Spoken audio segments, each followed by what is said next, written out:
Episode 36. Wow. Oh my gosh. For me, that's our ESPN episode. Channel?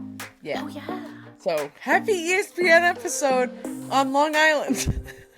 If you have Optimum Cable.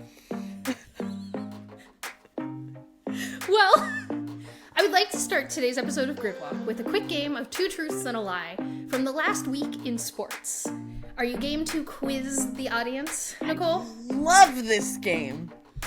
Okay, I think you're gonna know the answer, so don't immediately shout it out so we can give everyone a chance to think. All right, thing number one. Max Verstappen's award for winning the race was having to kiss a sponsored light-up trophy that did not look safe for work. Thing number two.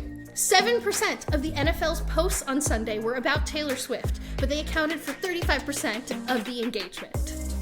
Thing number three, the Philadelphia Eagles are 3-0. What was the lie?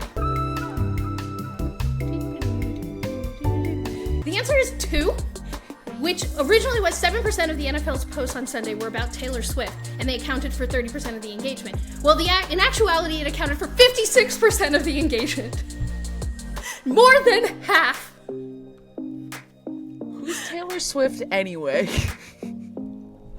Oh my gosh, have you been on the side of TikTok where it's all the women pranking their boyfriends that it's like, oh my god, Taylor Swift is like being so nice and putting this guy named Travis Kelce on the map and like watching the men just melt down? They're on fire and it is incredible and so funny. As someone that also recognizes that that's like Travis Kelce has been very much on the map and such. Oh wow, is it so fun to watch. It is, every other video on my timeline is women causing chaos. I think I'm gonna do that with my dad. I think I'm gonna definitely try that out. I'll keep you posted. Yes, okay, follow Nicole on TikTok because she will definitely post it there. I know her and I know she will. I know we're an F1 podcast, but huge NFL fans. Taylor Swift attended Travis Kelce, who plays for the Kansas City Chiefs, game on Sunday, caused the internet to melt down. And we're actually going to relate that back to Formula One this week because the NFL, as shown by the stats I just said, is embracing female fans and fangirls and fandom in a way we could only dream of. So more on that later. But first, we need to say we have a guest this week. We have tech enthusiast, engineer Bryson Sullivan. He's going to join us for all of our Japanese GP podiums this week. They will be scattered throughout the show.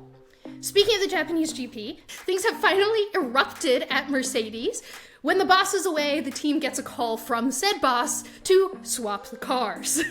Gloves are off, but should they be? We discuss.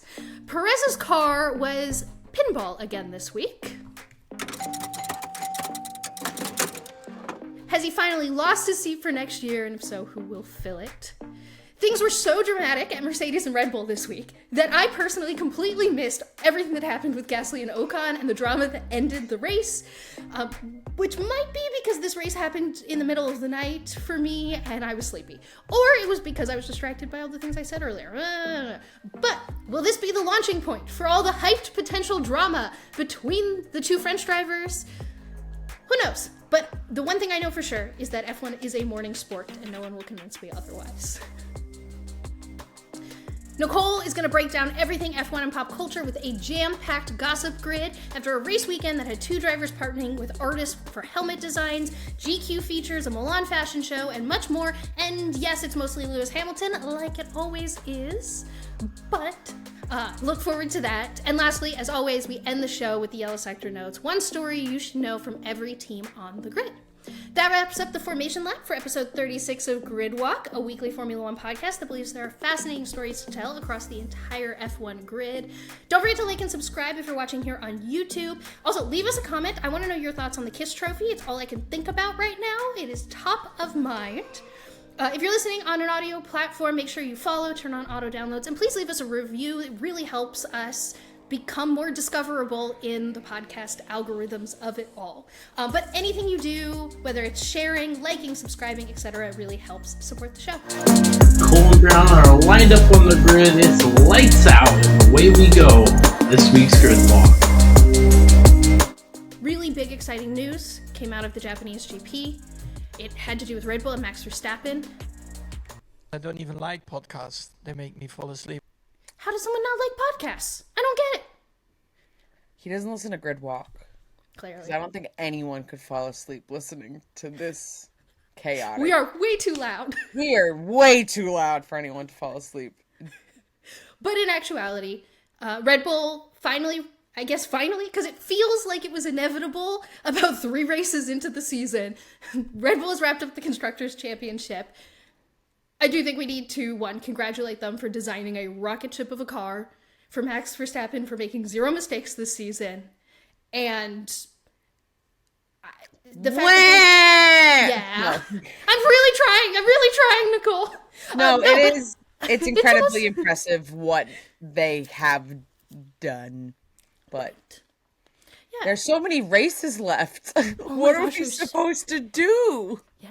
They wrapped it up in Coda last year, and I think there were 3 races. I should have looked it up before we started. But there's 6 races left. There's so much on the line for the teams below them, which is really what we've all been watching up until now. But I think definitely by the end of the season, but even at this point, I think we can make the argument that this is the most dominant car ever created in Formula One. Oh yeah, without a doubt. My brain can't even begin to process that this is basically the competition. Everything's gonna be wrapped up by Vegas, so it's just gonna. Vegas is already gonna be so unbelievably wild, and the fact that everything else will be just like probably likely mathematically tied up by then, it's like cool. Let's just have some chaotic fun on the strip. I think it's only been 70% of the racing is what's happened or something like that. I didn't do the exact math, but probably 75% of the points have been given out and they've already wrapped it up. And yet Max wins the Drivers' Championship if he gets at least 6th place in the sprint, I believe is the math. Next week. Will he? Oh no, he'll do it. Like, that's so crazy that it seems kind of like anticlimactic of just being, and I think in one of the like post-race interviews, like, yeah, it could be Saturday and then can take it easy Sunday and just race, just take it easy. That's still a race day. Does Max know how to take it easy except when he's listening to podcasts? They make me fall asleep. For the first time, Gridwalk has a guest this week. Our guest is joining us for all the podiums that you're going to hear throughout the show today. He is an engineer, an F1 enthusiast. I would say mostly an F1 tech enthusiast, but just likes all parts of F1 and just motorsports in general. He can be found at, You're going to have to say his for the first time out loud. I realized that I just had to say Find me on my Twitter X profile. See me, catch me, I've never had to say your actual out loud, Bryson. It's a NaturalParadigm. Yeah, that's what I was saying in my brain, but I just completely stuttered in all of this is staying in. Every single second of this. Oh, yes, 100%. Yeah. Natural Paradigm. On Instagram, Twitter, Blue Sky. Am I missing a platform? Yeah, I'm on Blue Sky now, too. Isn't that a funny thing? As we all try to figure out if Twitter will go down. But welcome to the show, Bryson. That was a fantastic introduction, for sure, as I tripped up in the middle of it. Well, thank you very much for inviting me on to be your inaugural guest, perhaps, on the podcast. Mm-hmm. Yes. I'm very honored to be the first person to come on. I have a slightly unconventional lighting set up here, but you guys will have to just forgive it this time. But I'm glad to be on and talk some F1. As you said, you're our first guest, which means you're the first person who gets to experience the chaos of recording a podium with us. Fantastic. Or just the chaos of Gridwalk in general, because we tend to just lean into the chaos. Let's do it. All right. And in that fashion, our first podium of the Japanese GP is the best reality TV show moments of the weekend. Oh. Okay, let's do it. All right. I do have an honorable mention. We love a good honorable mention. And that is Lewis Hamilton teasing what seems to be likely his new venture, which is some kind of alcohol line in the press conferences. Is it alcoholic? I know for sure he was enjoying it in the interviews after the race, but I couldn't quite tell if it was inebriation or just general vibes. I can't think of what else you would drink in that type of glass on the rocks. I'm imagining if it is like a new Monster or something, and he chose to tease it in what is that, like a highball glass? Oh no, that's the tall one. What is? Well, it was definitely like the shorter. To me, Right. I mean, as a whiskey drinker, I immediately was like, that looks like a glass of whiskey, but there's no way that's what Lewis is drinking. So my brain went to like a kombucha, but I like the idea of a teasing of a new Monster flavor collab. I like the idea that he was drinking alcohol in the press conference and the drama. But either way, the drama of, you know how we're going to tease this new venture? Let's just give him a glass for a Sky Sports interview. I mean, it was fantastic, honestly. An entirely new meme format was born as a result of that, so we're enjoying it thoroughly. Yep. All right. Actual podium here. P3. Toto Wolff calling in from post-surgery recovery to make the car switch on track. How is that only your P3? I was so prepared for that to be like top of the podium because that is reality TV, written reality TV. It was a dramatic weekend. I just, one, I like to imagine that he was actually in a hospital bed just for the, again, we're painting a reality TV show moment here. He's sitting there in his hospital bed watching everything happen and gets so infuriated that he feels the need to call up the team. I think in reality he was probably just sitting at Brackley, like, in the war room. We should take it even one step further. Not only should we imagine him in a hospital bed, but let's imagine he's sort of under anesthesia, right? And perhaps all of this is some drug-induced fever dream. He doesn't. I had this crazy dream where we were racing, and I told George to get out of the way of Lewis. Did that really happen? Is that something that happened? That's what I imagine. Yeah, FaceTiming. He's like, tell George to move. It's basically like after getting your wisdom teeth out and you just completely are just a different version of yourself is completely what I'm imagining. Toto yelling at the screen and calling a FaceTime and having to do all of that. I like that option more though, because then that explains why for some reason they haven't done this all season. Like I feel like there's been so many opportunities when he's been at track where they've needed to switch the cars and put Lewis in front and they haven't pulled the trigger. So like maybe the rationale for why it took this long into the season to finally make that change is that Toto needed to be under the influence of some kind of anesthesia to like be in his right frame of mind and switch the cars. Probably. All right, P2. Pierre Gasly flipping off Esteban Ocon after having to flip the cars back at the end of the race. Nothing's more reality TV show to me than like a silent moment that felt like we could put music over because at least he was smart enough to not turn on his radio to say whatever he's saying out loud, and just a recognizable gesture for all to see. Particularly Alpine, I think you could just say lately is a reality TV show. The back and forth of this weekend and the discussion of the switching of drivers and then one thing after another, I just can't see anything positively building at Alpine, even though weirdly enough this was more one of their positive weekends. It still just like is screaming to me something like trouble's afoot. I don't know, it just all seems a little bit still like a mess over there. Yeah, I didn't think it was possible to gesticulate in French, but somehow Pierre managed to do that. It was very emotive, and to be clear, he followed team orders. Let it not be forgotten. He may have been displeased, but he did follow team orders. So I think we had 2 teammate implosions this week, and if you asked me even a couple weeks ago which one would be more dramatic, I probably would have said the Alpine one. But he immediately followed the team orders. Even his quotes to the press afterwards weren't really that extreme. He just seemed upset about the communication, which rightfully so. Like I think the team should have told him that he would have to switch back so then to avoid the chaos. But I just think everything, George on the radio refusing to switch the cars just like trumped anything that was happening at Alpine this week. We'll get there. We'll certainly get to George. No, give your thoughts. Go ahead. I want to hear your George Russell thoughts. Look, George Russell is an extraordinary driver. He has been the de facto number one in every team he's been a part of since the very beginning of his career. He's never actually been in a situation where he might actually be questioned as being the number one or not being the number one. And I think 2022 gave everyone, George included, perhaps a false impression of what the dynamics of the team actually were. look, Lewis Hamilton is an incredible driver. He's an incredibly resilient person, but I don't think we can deny the psychological impact that the farcical Abu Dhabi 2021 Grand Prix had on him specifically, and also immediately being saddled with a terrible car, the worst car of his career, arguably. And so those things probably affected him in ways that were hard to quantify, whereas George is coming into a new team. Even if the W13 was the worst car Lewis had ever driven, it was probably the best car George had ever driven. Let's be real. And Coming that from one Williams. stint in the W11, W12. yeah, except that one, yes, in Bahrain, was it? But essentially, that is a situation where George could find his feet and do extremely well.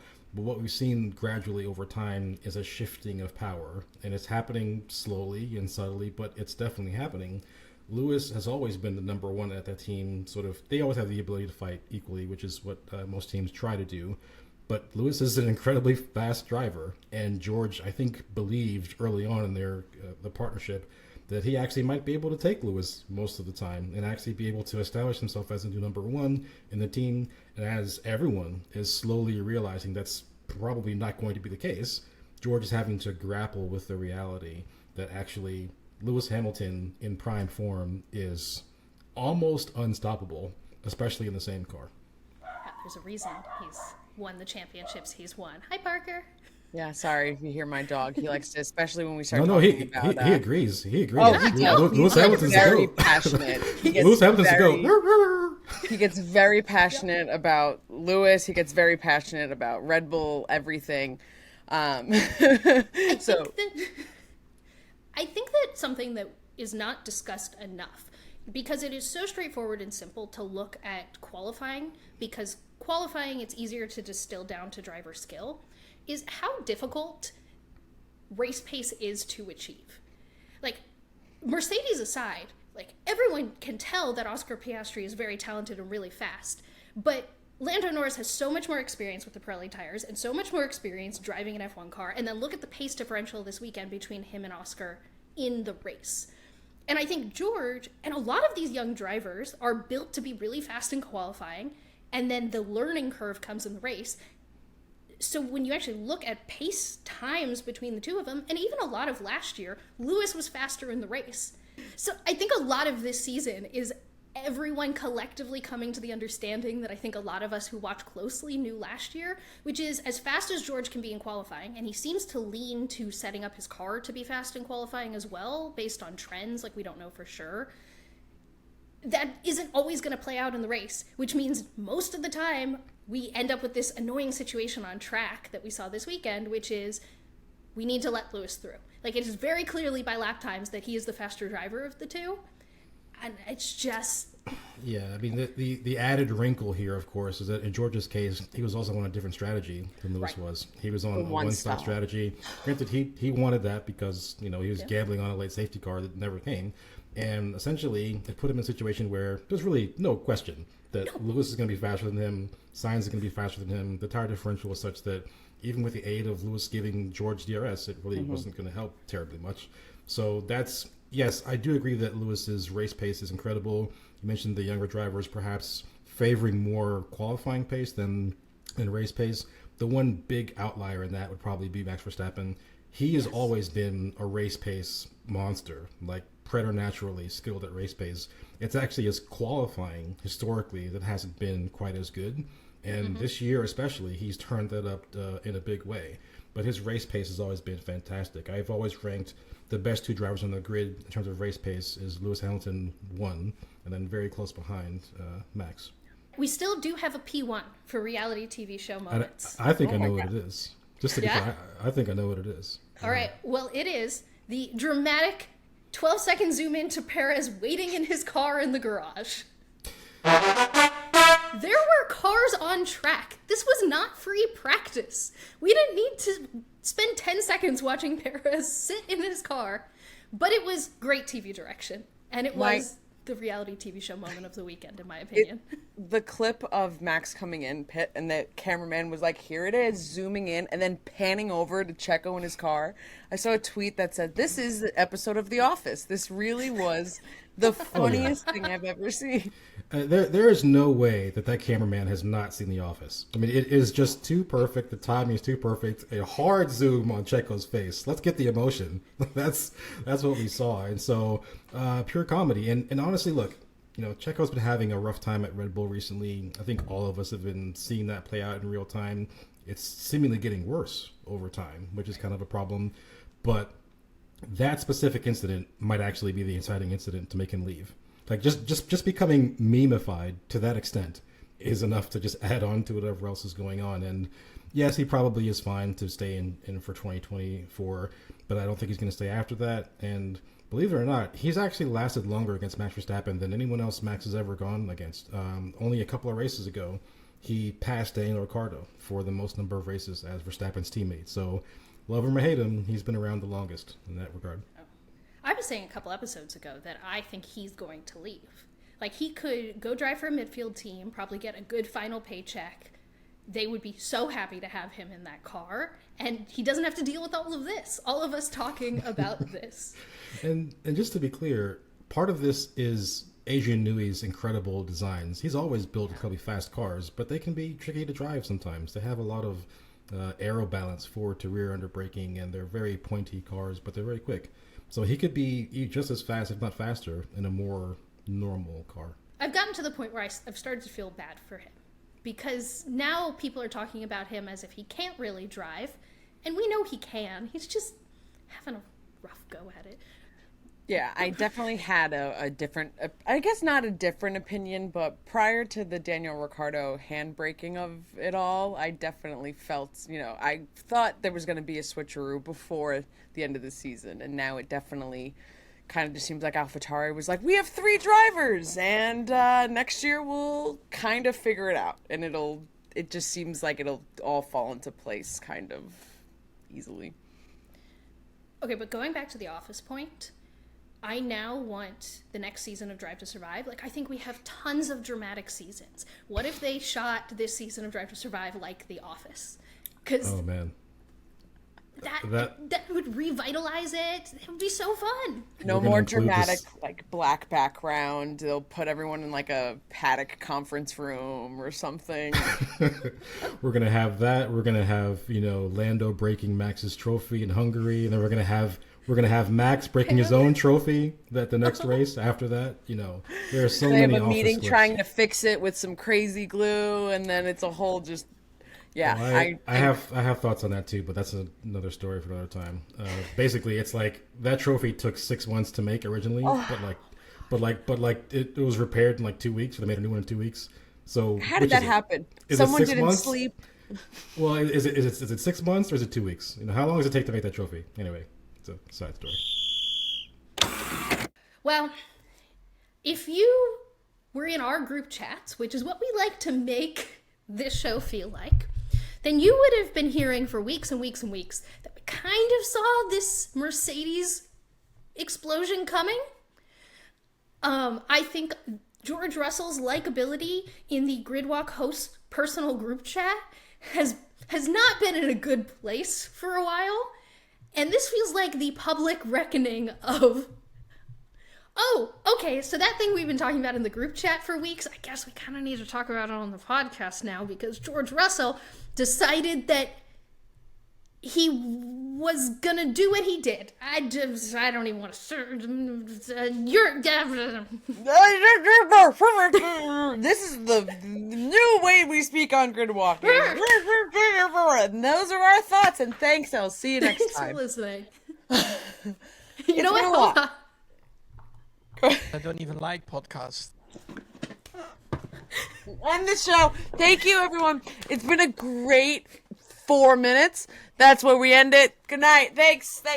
Thank you. Thanks, Bryson. Thanks, everybody. Bye. This entire season has been building to this point where George Russell wants to be team leader. George Russell has forgotten that his teammate is Lewis Hamilton, and it's not going to be that easy. And this weekend, that finally kind of exploded on track.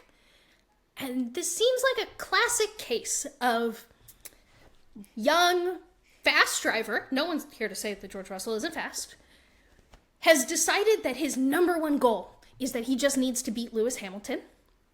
And over here, the team and Lewis Hamilton have decided their number one goal is to get that second in the constructors because it means a lot to people.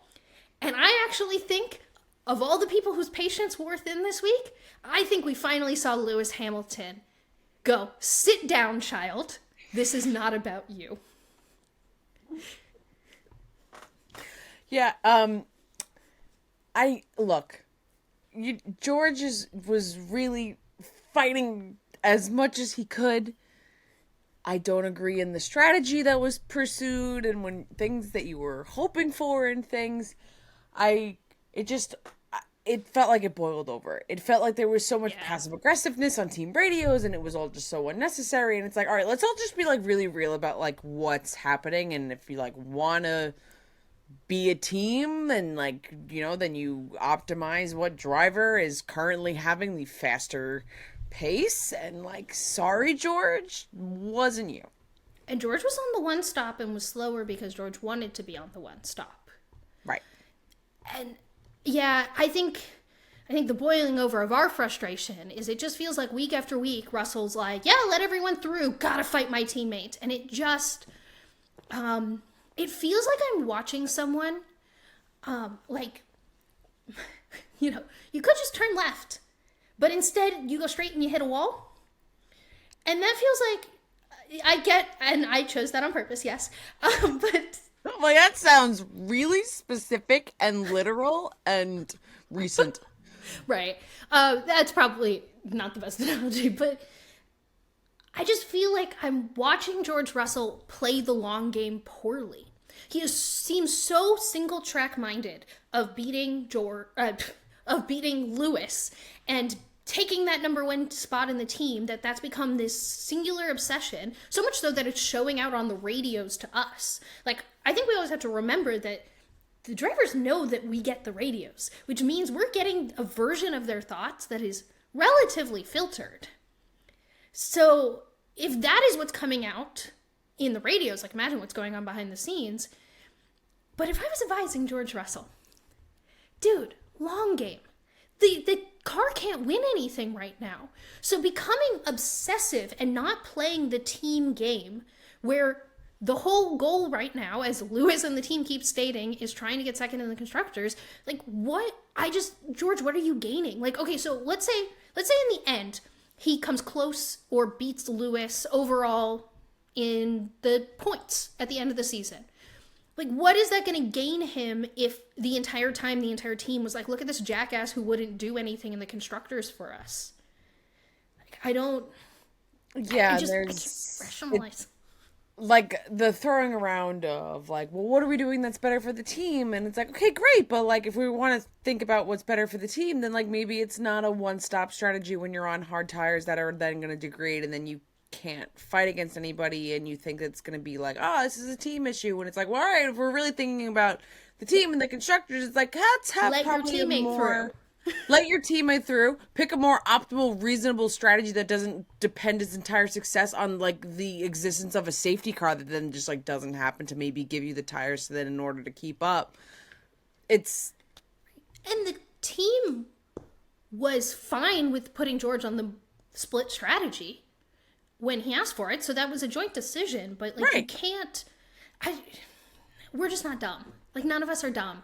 Like, you just can't point at one and say, like, what do you mean you want to switch us now? It's like, well, the strategy you had agreed to, had opted for, didn't work. It didn't play out. It didn't go for where you wanted it to. So, like, what? You want to extend this and, like, keep it going so that there's more of a gap between you and everyone in front of you and then have Lewis behind you so that when you ultimately switch in the last lap, just another, like, gap? Like, no, give your team a chance to actually compete.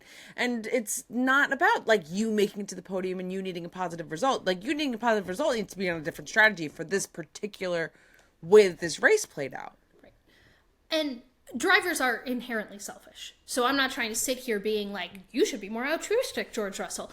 I'm just saying from an outside perspective, I don't think whatever his aim and goal is right now, I think for his own self-preservation needs to be different. Because I don't think, like, Lewis has been at this team for way too long, just signed a contract for 2 more years. Like, being a overall pain in the behind is not going to like all of a sudden win things over. Hey, podcast listeners. Gossip Grid here, your guide to F1's paddock elites. Hello everyone, welcome back to Gossip Grid, giving you every single thing that you need to know about F1 and pop culture. And boy, do we have a jam-packed episode today. We were on a hiatus for a little while, but that's hiatus no longer. Plenty of things to talk about today, and we will kick it off with Lewis Hamilton went to Nintendo World. First off, super jealous. I want to go to Nintendo World. It looks like it's a ton of fun. Him and a big group of friends got to go while they were in Japan, but he was dressed as Toad. First off, adorable. Love the outfit. Love the sweater vest. But this means so much to me because Toad is my Mario Kart go-to character. So, me and Lewis are the same because I'm immediately assuming that that's who he picked as Mario Kart. Because why would you dress like him if you didn't? Anyway, going into the Japanese Grand Prix, Puma's been really utilizing and taking advantage of their partnership with Formula One this year. So, they had the Puma Formula One Suzuka collection inspired by Japanese culture, full of cherry blossoms, really sick. Featured 2 t-shirts, 1 pair of sneakers, modeled after racing shoes worn by F1 drivers. So maybe if you want a pair of racing shoes looking like an F1 driver, but you are a normal person that wants sneakers, you can get these Puma shoes. Check them out. Really cute, really cool design. Definitely worth picking up. Just a formal request for the entire F1 fan base. Can we continue making drivers like cartoon movie characters? I need more edits of Max as the sloth from Ice Age, which evolved into Sunday's entire podium, being edited into all of the sloths from Ice Age. Please, someone make a pic of the grid with every single one of the cartoon doppelgangers. Sloths are not required. However, they are not discouraged if the resemblance is there. Thank you very much. Going on to our next little bit of lots of collaborations for the Japanese Grand Prix. First, we of course got to touch about Lewis Hamilton, and I'm going to really test myself with Japanese names this week, and I do not speak Japanese, so I'm really going to do my best at getting these as correct as possible. So, Lewis Hamilton with Hajime Sorayama, his entire collab this week with his helmet, with 44 Plus. So, Sorayama has this entire collaboration of this, has their entire artistic style as this feminine, chrome, robotic, alien bot thing. You've probably seen it before. It's very well known. Lewis decided to partner up with him for his Plus 44 collaboration, which had jackets, t-shirts, pants, accessories. Oh my goodness, I want some, but it is pricey. And his racing helmet, the chrome racing helmet. It looked beautiful on track. The photos were out of this world. The yellow light in the visor, all of it was everything I want a chrome helmet to be and more. Something else that's really unbelievable, even though the race was in Japan, they had a pop-up for the Plus 44 collab in Los Angeles. Unfortunately, Briana wasn't able to attend. Giant major TV screen with graphics of Lewis's helmet just playing over and over and over again. Hello? It looked so fun. I was crushed I couldn't attend. But I have one complaint. It's a formal complaint. That Lewis and the Plus 44 account didn't promote the fact that they're doing this pop-up in LA at all. So I didn't even find out about it until late Saturday evening, and I'm an incredibly plugged-in Lewis Hamilton fan. So I felt devastated. I could have planned better. But really, really cool, and I hope he goes back and does future drops there as well. Hey, Network in LA at your flagship store, you should message at Gridwalk Show if, there's any future Lewis Hamilton or F1 collabs, so we know ahead of time. We'll come. Okay, bye. Thank you. Come make the content. Next collaboration was Zhou Guanyu with Hiroshi Fujiwara, a helmet design collab. Hiroshi's been called the godfather of streetwear, which totally aligns with Zhou's entire fashion aesthetic. He's also been credited with popularizing hip-hop in Japan, so still really going along with that streetwear, cool vibe. Helmet's really awesome. It's this, kind of denim-looking blue pattern. Bell sponsor got a really big shout out, but again, love seeing any sort of like artist collaboration for any sort of helmets. Nikki Tutorials, another content creator that I enjoy very much. If you ever need to see some out of this world, really stellar makeup looks, just go to her channel. It's out of this world, unbelievable. She was twinning with my outfit that I wore last week. She was spotted with her husband in a hot air balloon wearing her a Lewis collab from last year's Japanese Grand Prix with Takashi Murakami. It is the flower pattern. She's been seen wearing this shirt numerous times before, so always fun to see other content creators in the space as Lewis Hamilton fans. Over the weekend in Milan, it is Milan Fashion Week all of last week, and over the weekend Ferrari had their fashion show.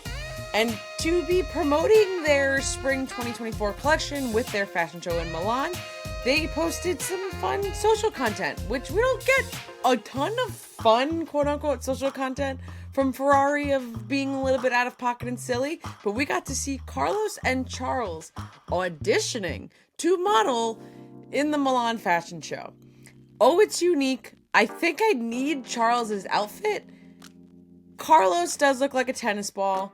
Neither of them made the cut for the show, and I don't think that has anything to do with them being in Japan. It doesn't have to do with the fact that they're too fast, Nicole. Well, they're too fast. They're too fast for the runway. They're handsome, but too fast. Lewis designed a watch with IWC, and it's got like an absolute unbelievable amount of coverage for being a limited edition watch. It was covered by Bloomberg, it was covered by Forbes, but Lewis did an interview specifically with GQ about this collaboration with IWC. It's a $169,000 watch. It's this beautiful teal color. It features really intricate like diamond pieces, which IWC does not normally include on, but Lewis felt very, very passionate about including this on the design, and he loved that they were willing to collaborate with him on this.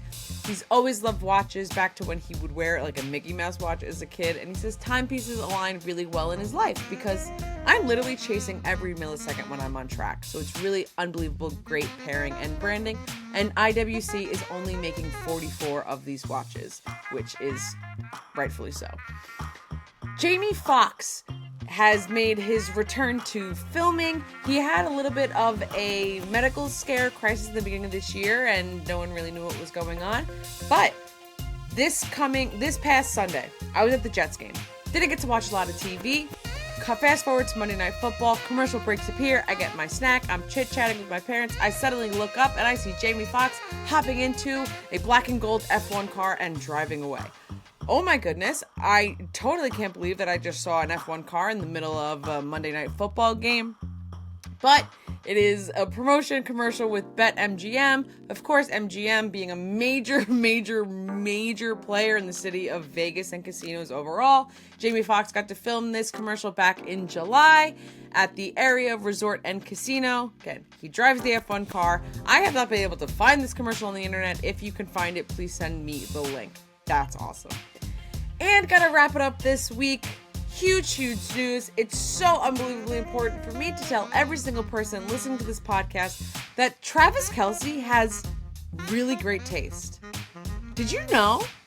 He's a Mercedes fan. At the Miami GP in 2022, he was invited to the Mercedes garage. He actually got to see the W13, which I kind of feel bad for him for. He's spotted at some Miami party events, shaking hands with Lewis Hamilton. You just know he has some really great taste. So thanks, Travis. Do you think he told Lewis to shake it off? Ha ha ha ha ha ha ha. Okay, so it is always one of my favorite podiums to bring after every race weekend is my favorite quotes, because drivers always say ridiculous things. I think I'll just continue to say they say the darndest things, because they do just say the darndest things, whether it's on the radio or in any interview. So I will start with a lovely honorable mention from Max Verstappen of the questioning of Red Bull's success with the technical directive. So, give us the quote. When being asked about everyone thinking Red Bull was not that great in Singapore, and it's all because of the technical directive. And I quote, "But I think they can go suck on an egg," end quote. Just such colorful, only Max Verstappen type phrasing. I mean, it's Angry very, Max it's very. is the best Max. I was just going to say it's very evocative. It's very evocative phrasing. I have emotions that are being caused by that, but It yeah, gives a really specific image. maybe it sounds better in Dutch. Who knows? Yeah. You needed to say it in Dutch. Right. I'm sure. I imagine him wanting to say something different, and then just pivoting at the end because he realized he couldn't say what he actually wanted to say. But villain Max is best Max. Like, Max is the best character in the show when I think he's being fully himself. And himself is a little angry and aggressive. And that's much better, in my opinion. Absolutely shocking experience. Right. I don't even like podcasts. You had that ready to go, huh? We have it ready to go. And I forgot. I didn't time it well there. Well, you can go, Sneaking it in. go right All ahead. right, so now headed into my lovely actual podium. A P3, Fernando Alonso not too happy about his strategy choices. You fed me to the lions. The drama just really hit the nail on the head. Was really, I felt that. I honestly felt like I was being fed to the lions while watching this GP. So Yeah, I think we all know how fantastic and praising Fernando can be of his team when they're serving him well in the moment. But when they're not, he can be one of the most spiky characters in the paddock. So we'll see how that relationship develops. I don't even like podcasts. so ridiculous. Okay, my P2 driver I'm continuing to love more and more every week, and I can't believe I'm saying that. Liam Lawson, post-race radio. Complimenting him on his drive. His team's really hyped. Gave him really great compliments about his first lap, and he says, "I had so much caffeine before the race, it really lit me up." And that's how I feel every morning with my coffee, with my Celsius. Wow, Liam Lawson on your quotes podium, back-to-back races. I know. He's really here to impress. I mean, Daniel Ricciardo's not saying a lot on radios right now, so it'll hopefully come back soon. Guys, I'm very impressed with Liam Lawson, both with his off-track antics, but more specifically how he's been driving. He had every opportunity to make a big mess of this. Short notice coming in under challenging circumstances, and he's thrived. So I think it's going to be a bit of a shame he's not on the grid next year. And arguably in the most difficult car on the grid right now. Good point. Alfa Romeo might argue with you there, depending on the week that it is. But yeah, we haven't necessarily seen a ton of success with AlphaTauri this year at all. So seeing them be in points with Liam and the experience that he's been in, unbelievable. Again, Daniel Ricciardo, cover your ears, as I am a Daniel Ricciardo fan, but I gotta give Liam credit there. Well, okay, so we know what the AlphaTauri lineup should be for next year, based on what they announced. I say should be because I don't trust Red Bull until anyone just shows up and actually starts driving a car. But Bryson, I know Nicole's thoughts because we talked about this last week, but for you, what are the chances do you think that Liam is actually in a car next year? Either because someone who's supposed to be in the AlphaTauri car ends up in the Red Bull seat, or Liam ends up in the Red Bull seat, which I think would be a little bit of a stretch, and Red Bull should know by now not to do that. But what chance do you think he has of actually ending up driving a car next year?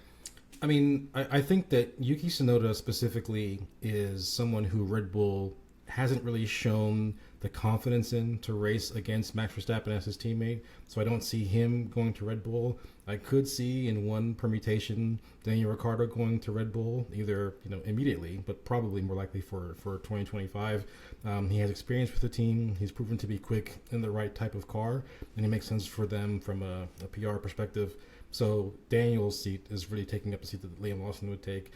I think if we actually see him anywhere, it would be a move to Williams, believe it or not. And again, Yeah. it hurts me as an American, bleeding red, white, and blue American kid to say that Logan Sargent isn't really working out at Williams, but I think that's the objective fact of the matter. And it's not even the lack of pace against his teammate that's the biggest threat to him. It's actually the crashes. And this is the same thing that caught Mick Schumacher out. I mean, the crashes in a cost cap era for a lower team or midfield team are deadly. I mean, those are the types of things that are literally preventing the team from upgrading both cars on schedule because they can't afford to build the parts for both cars because they've spent money on repairing cars out of crashes. And I think it has to be something like 3 crashes out of the last 4 or 5 races, something like that, either in the race or in some kind of free practice session or qualifying. And this is expensive. And as we know, Williams is not a heavily funded team. They're certainly on an upward trajectory, but they face very much the same problem that Aston Martin has faced earlier parts of the year, which is you need to have 2 drivers competing at a very high level to be competitive in Formula One. I mean, if you look at Aston Martin versus McLaren, for example, Lando Norris very recently said he believes they will ultimately beat Aston Martin in the Constructors' Championship precisely because they have 2 very strong drivers, even if the cars on the balance of the entire season might be very similar. So by that same logic, Williams is getting to the point now where the car is ready. The car is ready for better caliber drivers, and they may not want to appear as ruthless as Red Bull. They may want to give Logan another year just to make sure for sure that he is or is not the right person for them, and I expect that to happen ultimately. But what I've seen right now, Logan is quickly becoming the new Latifi, and that's not good for anyone, honestly. And it's hard to work out of that reputation. Like F1 ends up being such a reputation sport where normally what happens in the first 4 races, everyone's like, well, that's the narrative for the season. Like, even if it doesn't pan out that way, and like when you crash 3 out of the last 4 races, like even if he has a great next 6 races, it might be too little too late. And I think whether or not Liam gets that seat, because doing a 1-year loaner from Red Bull might not be something Williams is willing to invest in. I think Liam Lawson is the reason Logan Sargent is going to lose his seat, because Logan has had all preseason, all the prep, all of the year, and then Liam comes in and performs like that in this difficult AlphaTauri is not, it's not, at least not making him look good. Yeah, especially after the Nick DeVries of it all and seeing that, they were able to then bring Liam in and him be as successful, it can kind of send those signals. But yes, I mean, this week seeing the F1 graphic of every, team solidified except for that silhouette at Williams, and then the list of $3.2 million in crash damages. This is the spending, and just seeing Estimated. that difference. Yeah, estimated. Yes, I need to put the asterisks. Everyone's just estimating. Who estimated, knows? estimated. Of course, It could be. But- It could be more, to be honest. But Right. Yeah, It's they all feel like definitely under. a lot more than Max. That's really for sure that I can confirm. Not looking good for Logan, I think, but it will be interesting to see where that falls. I'm still hoping we get a Mick Schumacher somewhere. I miss Mick on the grid, but I don't think that's happening anytime soon after Liam's performance. That, I think, has solidified that. And All right. I have my P1, my favorite quote of the weekend. I don't even like podcasts. They make me fall asleep. It's an F1 podcast. First off, I love podcasts. They don't make me fall asleep. This is just the evidence that I have of Max Verstappen doesn't fully get the joke, or he's just like, we're not going to acknowledge the joke at all. He's like, let's call it something else. I'm like, no, just lean into the bit. But of course not, because it's Max Verstappen, and he doesn't like podcasts. But I hope we all just continue to host and encourage the Max Verstappen podcast, even though he doesn't like them. it's an extremely funny meme that I enjoy probably more than I should, but we should remind ourselves it is a meme born of on-track domination, right? The joke is it's always Max Verstappen, and who else is going to join him this weekend? Well, he's definitely going to be there, but who else is there? I think obviously there are some lingering bad feelings from Abu Dhabi 2021, and of course the cost cap infringement that Red Bull had, but we can't ignore the caliber of team that they are currently, that everyone is surprised when they actually get something wrong on a weekend. Singapore came out of nowhere for everyone, precisely because of the extremely high bar that Red Bull has set. So, the team is operating at an extremely high level. I do think eventually they can be caught, but that's probably a discussion for a little bit later. They make me fall asleep. Yeah. No, I 100% agree with you. I just needed the opportunity for the sounder. Yeah, I mean, we opened the show talking about how dominant they've been, and it's been incredibly impressive. I just want Max to have a little more fun with it. Like, I think he should be celebrating more. But have he fun won't, with it. and that's just who he And that's is, okay. and that's who he'll continue to be. But yeah, it's definitely the meme of it all, really leaning into it. I mean, even the fact that when Red Bull last week was, creating their meme of the Max Verstappen podcast will return soon. Like, they were still very confident in their return, and they knew what was going, and it's the one-off week, and sorry you couldn't set another consecutive race record and everything like that. But And shout out to Oscar Piastri for leaning into the bit, both a couple weeks ago where he said that his goal for the season was to be a guest on the Max Verstappen podcast. Oh. And then this week he just said he was happy to be a guest on it. And he's Oscar become so likable. Oscar is social media gold. I think he probably gets it from his mom. oh, those interactions of, like, she's like, someone get me on a plane. And Zach Brown's like, I'll get you there. Can I throw away these trophies? Yeah, there's a lot of really great leverage on social media. They know what they're doing. And, I mean, well-deserved podium. I feel like I've been waiting for Oscar to finally be able to get on a podium all season, and it felt really good to see it finally. Yeah, just one point I would say on that. Oscar was sitting out last year as a reserve driver, and even though that may have been painful in the moment, the reality is if you come onto the scene in Formula One and deliver right away, no one's going to care if you're a reserve driver for a year. If you're starting the beginning of a long and illustrious Formula One career, he signed until the end of 2026 now. Yep. No one's going to care if he's a reserve driver for a year. So if we have someone that we do lose this year, that we wanted to be on the grid and they happen to be a reserve driver, it's not the end of the world. They can get a seat somewhere else and potentially perform. Otmar may have a little bit more to say about all of that deal and how that went down. Well, thank you so much for joining us on Gridwalk today and giving all of your insights about this and having a lot of fun doing podiums with us. So if you don't already follow him, make sure you follow Bryson at NaturalParadigm, which my brain says differently than it's supposed to say out loud. Paradigm. Natural Yes, paradigm. that is exactly what my brain says every time. And I have Every time it comes up.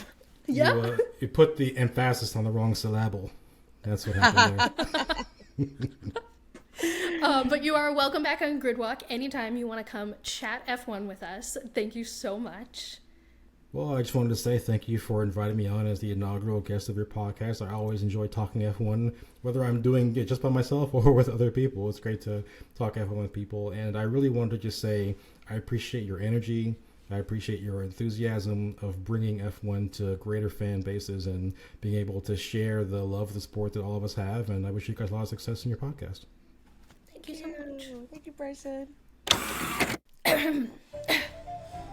Hello, Formula One, and all the F1 teams, circuits, and FIA.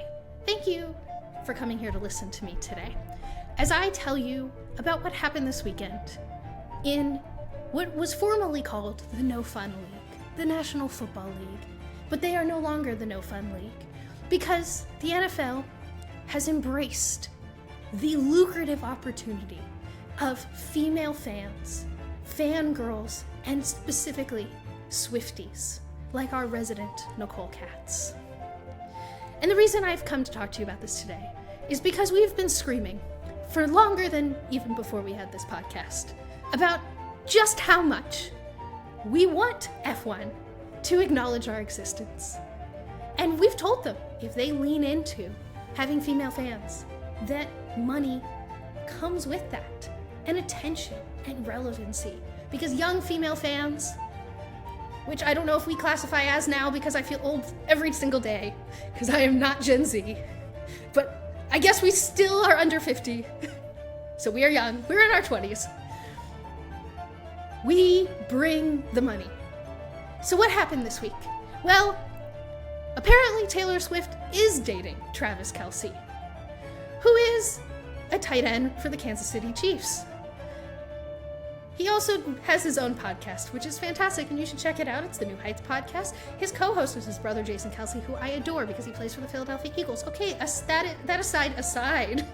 I can't wash the Go Birds off of me if I tried. Well, Taylor Swift decided, for fun, she was going to break the internet and show up to her alleged boyfriend's game and sit in the box next to his mom, who is a social media personality in her own right. Mama Kelsey is the best. And I just want to give you some stats of how much this broke the internet. 7% of the content the NFL put out on Sunday, which is the day if you don't watch NFL, 56% of their engagement came from 7% of their posts. And those were the posts about Taylor Swift. And if you asked anyone who the audience of the NFL is, well, they would say old, mostly white men. And guess what? That's not true, because now it is Swifties. Swifties now run the NFL. These 7% of posts that made up 56% of the engagement on Sunday created 109 million impressions on social media, 8.66 million engagements. That's a lot of people. And this is all because the NFL saw the biggest pop star in the world, who has a predominantly non-straight male fan base, and said, you know what we should do? We should post about that. And those 7% of the posts, 56% of the engagement. And you're like, Briana, lucrative. I see. That's a lot of impressions. That's a big deal. What else does this mean? Well, the Chiefs blew out the Bears. And all I need to tell you is that the Bears are probably the worst team in the NFL this season. At least they're in consideration for the bottom 3 worst teams. This is like if Red Bull decided to race against an F2 team this year. Is kind of what this game was. It was in the slot of the day where the most games are going on. It's the 1 p.m. slot. It's the whatever. There's not probably only a couple exciting games going on, and it got 24.3 million viewers. It got more viewership than the highlighted primetime games this week, because a bunch of women aged 12 to 49 decided, let's go watch a blowout of a football game that I've never cared about before because Taylor Swift is in the stands. I was sitting there watching this thing called Red Zone, if you're not a football fan, which takes you to every game and to the most exciting points of every game. They broke through an actual touchdown drive to go show me a video of Taylor Swift cheering in the stands for Travis Kelce. No, I didn't actually see the play. I just saw Taylor Swift. That's what they decided to show me. Travis Kelce, his jersey sales are now in the top 5 in the league, which they weren't before. His podcast hit 1 million subscribers on YouTube. It has surpassed most of the murder podcasts in the rankings. It's going to be the #1 podcast in the world this week when it drops. Female fans are lucrative. And F1, please learn from this. Please. Because this is fun over here, and I want to have fun in F1 too. I loved this soapbox. This is my favorite soapbox that we have ever soapboxed in the soapbox segment of soapboxing. I can't believe you let me have this soapbox. When I said, can I soapbox about this? And you said yes without hesitation. I was like, oh my gosh, I'm going to be the one to soapbox about Taylor Swift. Nicole said yes. It's too close to home. There's too much. I would get too excited because it's all not real. The amount of my timeline has become this madness of football posting about Taylor Swift accounts posting about football. There's European Swifties asking about how to understand American football. It's crazy. I have never seen my interests overlap this way, and it's the most unbelievable thing in the world. I mean, I definitely did not anticipate the NFL leaning into it as much as they did, and ESPN leaning to it as much as they did. I even as an unbelievable diehard Swiftie forever, probably one of the first things I would describe myself as when introducing to somebody, am so surprised that companies, particularly the NFL, are taking advantage of this as much as they are. And I love it. And it makes me feel seen as a fan and as someone that dedicates their weekends to watching football to suddenly have all of my interests. How are my Sundays going to be able to be like F1 games and then football games where it's football, but then maybe Taylor Swift is also there having a whole lot of fun. And there are few things in this world that make me as happy as football and seeing Taylor Swift having a lot of fun. It's Sundays have become my favorite day of the week, and I hope it continues, but I'll throw my money at it. I'll throw my money at it for it to continue, which is why, hi F1. We talked a couple weeks ago, if we remember, we'll link the episode in the show notes, that like we were talking about Coda leaning into friendship bracelets and why this was a big deal and how this was financially lucrative, and it was a very targeted message at specifically female fans. And the reason we want to talk about this NFL Taylor Swift story on our podcast, besides the fact that we're freaking out, is because the feeling I had as, like, I just was thinking of, like, 8-year-old, 10-year-old Briana who would see, like, who was constantly told that football is not for me, that I shouldn't be a sports fan. If I would have known that now, like, as an adult, I would get to watch the NFL put in their bio, like, NFL Taylor's version. Like, it's NFL Taylor's version. 9/24/23 Taylor was here. It doesn't feel crazy. real. It doesn't. And the emotions and the happiness that it brings me, it's such a great example of a league that you wouldn't think would do this.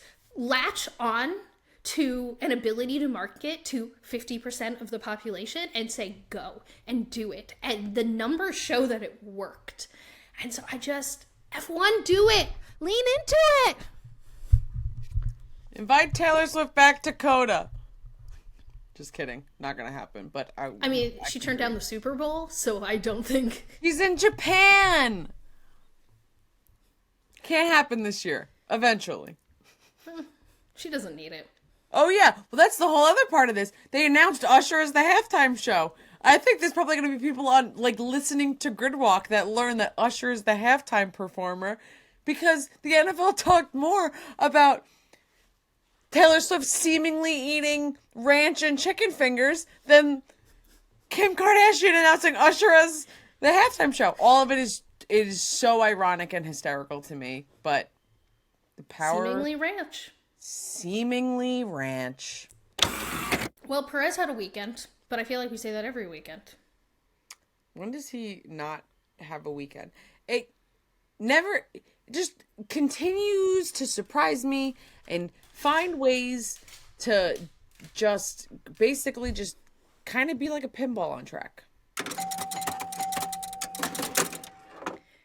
I wonder if the people listening to Gridwalk this week realize we have some new toys and we're having a lot of fun with the new sounders we've added to our soundboard. I don't even like podcasts. I love They podcasts. make me fall asleep. It's just, I would, like, if you made it this far in the podcast, please, please, please comment below in the YouTube video that Gridwalk makes you fall asleep, because we all know that that's so not true. I'd be impressed. And, like, maybe other podcasts. Like, there are some podcasts that I find very relaxing to listen to. I don't think I'd put Gridwalk in that category. I don't think so. I know we talked about this a little bit with Bryson, but fully fledged thoughts, question thrown your way. Do you think Perez is going to be in that seat next season? Because this weekend to me felt like not only this, which is a representative of him hitting everything, but it just felt like the end. Like, this felt like when you have the movie montage of the end of it all imploding, this felt like that weekend. Yeah, it kind of feels like just a matter of time before we get an announcement. However, I do feel like Red Bull kind of thinks that they are lacking enough information in being able to decide who will go in that seat if they're picking amongst their current drivers, which is why they're like, we'll sign 3 people. And then I feel like they'll play. Right now I can see Red Bull continuing into next season of like, we're great, we're fine. And then after like 2 races, suddenly Checo's gone and one of the 3 has been like thrown up in there and it's like really ugly and not...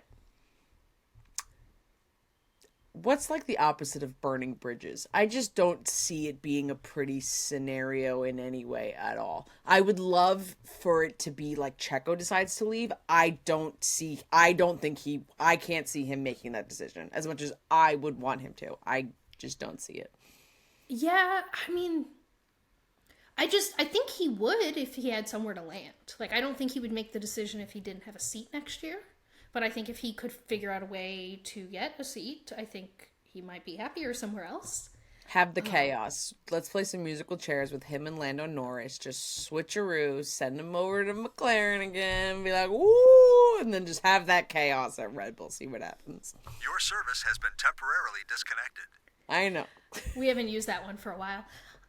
I think there's a couple things that are worth adding to this conversation that people might have forgotten.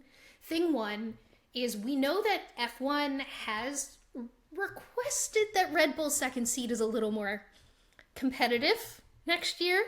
We've actually even heard Horner mention some inklings about it over the last couple months, about that second seat being more competitive, because I think it's important to remember that all the teams make money based on the success of F1, so they do all have a vested interest in at least pretending like it's not just Max that rules that team. You know, like if Sergio Perez was like at the beginning of the season when he was at least finishing P2, he even won a couple races, which feels like ages ago. At least we could all trick ourselves into thinking there's some competition going on. So I do think Red Bull cares to make that second seat competitive more than I think we give them credit for, because I'm sure there's pressure to do so. The second thing is, I read a little rumor this week that Lando, for some reason, is discussing contract extensions with McLaren right now, and I'm pretty sure he's under contract for the next 2 or 3 years. And to me, the only reason he would be rediscussing his contract with McLaren is if he has a very lucrative buyout option that he's just weighing his opportunities with McLaren. See, you know, if they might up his salary to stay. Oh. I would be not surprised if suddenly it was like that was the switch. Like, it just, there's been so much... Inevitable. Huh? Feels inevitable now. Yeah, it feels, in a weird way. it kind of does feel inevitable. Every time I see Christian Horner, like, talking to Lando in any way, or being like, kiss the trophy, it's like, join one of us. Like, that kind of is just like the vibe I get. It might just be my hope, because I think it would be a wild thing to have both of those in a team. And I just want to be clear that everything I just said was very recklessly speculating. I'm trying to just like pull in some information, give us some fun things to talk about. I'm not actually sitting here thinking like, oh, it's definitely Lando. Like, please don't take that out of context. I just am saying that I don't think it's a non-zero chance at this point, is what I'm trying to... Nothing is a non-zero chance in Formula One. And except for right now, Sergio Perez hitting everyone all the time. Welcome back to Yellow Sector Notes. Not the fastest walk around F1, but we will complete a full lap around the paddock, hitting every F1 garage. Starting out with not an F1 team, but something we can't miss discussing on the show today, which is that Sebastian Vettel was back in the paddock this weekend. There's now a corner at the Suzuka circuit called Buzzing Corner, where there are home for bees that every driver decorated this past weekend. Staying with Sebastian Vettel, again, I promise we'll get to the grid in a second, but there are now rumors of him returning to racing in 2024 for a World Endurance Championship run that will include its hallmark, Le Mans, and we might have to go if that's the case. Just throw it out there. But if you don't know this about either of us, we're not big campers, so we need to, I don't know. Le Mans would be an interesting experience that we should do for sure before we get too old and grumpier about camping. All right, now moving into the grid itself. Teams are unhappy and now publicly issuing complaints to the FIA for favoring Max and Red Bull after the dramatic happenings of the Singapore GP, to which I say thank you, but took you long enough thing, all right? This week was the 2-year anniversary of Lewis Hamilton winning over 100 races. Charles Leclerc passed over 1,000 career points with Ferrari at this past Japanese GP. In big news, Jess Hawkins was the first woman to test an F1 car since 2018 when she test drove the Aston Martin this week.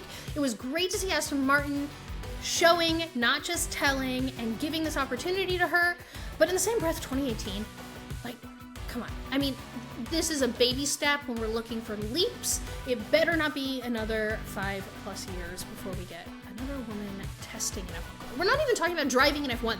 This was testing an F1. All right, rant saved for another day, compartmentalized. McLaren announced this past week that it extended Oscar Piastri's contract through 2026, and I'm personally very excited. There are rumors connecting Mick Schumacher to an Alpine racing seat next year, but it's not what you think. It's actually the World Endurance Championship Alpine seat, not their F1 seat, as disappointing as that sounds. I would love to see Mick run in the World Endurance Championship. Just want him back in a car. Alex Albon openly criticized the F1 penalty system this week for not deterring bad driving. He thinks that a 5-second penalty isn't enough because clearly there's a lot of bad driving happening. So the whole point of the penalty system is to uphold good driving standards and increase fairness, and he believes that's not happening, and I have to agree with you, Alex Albon. The Haas team continues to exist.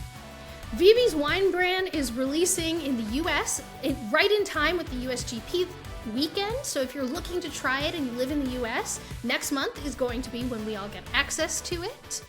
Horner told the media that Lawson is not in line for the second Williams seat because no team wants to take on a driver for just a 1-year loaner. That was the grid walk for September 28th, 2023 completed. How was my sector time today, Nicole? Faster than the NFL utilized having the world's biggest pop star in their attendance. I don't even like podcasts. Thank you to VoiceOver Man, as always. Huge thank you to Bryson for being our first ever guest on Gridwalk. It was a pleasure to have you. So much fun, and we really hope you enjoyed being with us. And a special shout out to our 4-legged executive producers. If you're an audio listener, hi, how you doing? Don't forget to follow, turn on auto downloads, rate and review the pod. If you're watching on YouTube, dang, you look good today. Did you get a haircut? Something looks different about you today. Subscribe, like the video, leave us a comment. Tag someone that you'd like to see as a future guest on an episode of Gridwalk. Who would be really fun that you'd like to see having us on here? Tag them below, write their name below, maybe send them our episode of Gridwalk.